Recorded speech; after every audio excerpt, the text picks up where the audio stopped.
Hi there. So what I'd like to do is talk about the marketisation process introduced by Chubb Moe as part of the New Right approaches to education. Now, the New Right marketisation policy came in as part of Education Reform Act in 1988.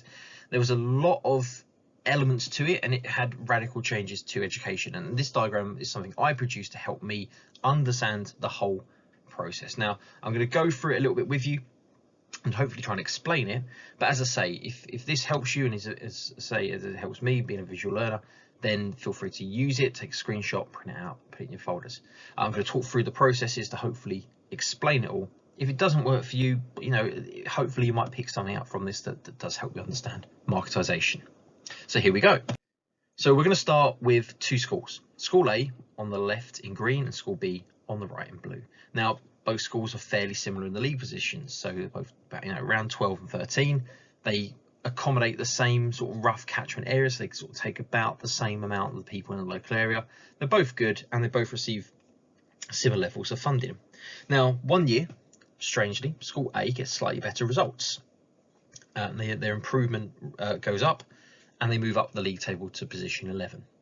School B doesn't really change, but because School A is now higher on the league tables, it becomes more desirable. And more people from the catchment area want to attend School A. Now, School A has an option here because lots of people have applied, but they can't take any more than they normally do. So what they do is they go through the applications and they would cherry pick the best students. And the best students tend to be statistically girls, the middle class, and students from Indian and Asian backgrounds. Statistically, they achieve the best results. So the school will select the best, on paper, the best students. Anyone they can't accept, they will reject, and they will go through this process called silt shifting, and they will send them probably to School B. Now, as a result of having slightly higher students and higher ability students, the year progresses, we get the results, and School A has moved up the league tables. Now, School B hasn't changed. Nothing's really changed there. They're just about coping. So because Schools A has moved up league tables, again, it becomes even more desirable to pay. Now, because they've got better results, they also gain extra funding. Now, with that extra funding, the school can make improvements. And one of the things they can do is they can add an additional block extra space to the school. Now they can accommodate even more students. School B doesn't have that option. It falls into disrepair. An abandoned car gets dumped on their field. They can't do anything about it. Now, the catchment area for School A and those who want to go to School A grows. Parents are willing to travel and send their kids further afield to get to School A. It's the more desirable school. School B, less people are going to go, and generally these would be the what we call the disconnected local choosers. The people who are closer to school don't really have the option to travel, so just go to School B because it's the closest. Now the process repeats. School A gets loads of applications. They can take on more students now. They select and cherry pick the best students from the application, and they silt shift the ones they don't want over to School B. The following summer, results come out. School A gets excellent results. They move further up the league tables. School B starts to drop down those league tables. Because of the better results, School A gets additional funding. Now, with the extra funding, they can buy some greenery to make the school look more inviting. They can spend it on luxuries to help education, like a school helicopter, for example. So this is all the things that School A can do, and this moves them further up the league tables. This makes them more desirable to parents who are maximising their parentocracy. School B catches fire. No one really can do anything about it. They just let it burn out. Half the school's gone.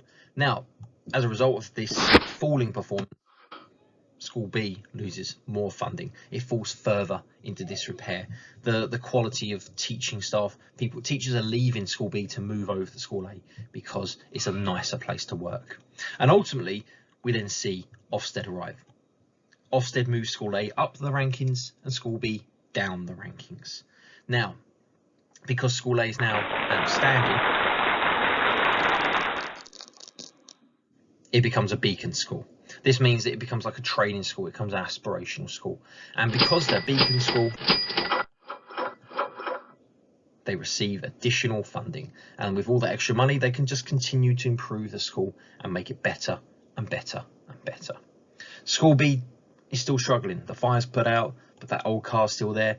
Teachers are leaving. The students they're getting are ones who just live near and don't really care about education. And ultimately, the OFSTED ranking has brought them down, and they shut down. They get closed. They become what we call a sink school, being closed by the education board. Now, all those students in school B, where are they going to go? They can't go to school A because they're not going to be qualified enough. They're not going to meet the entry criteria. So they get shipped off to school C and D. Now, C and D are a bit like A and B where we began. Fairly similar schools on the rankings, the catchment area, the grading and the funding. But the cycle will repeat.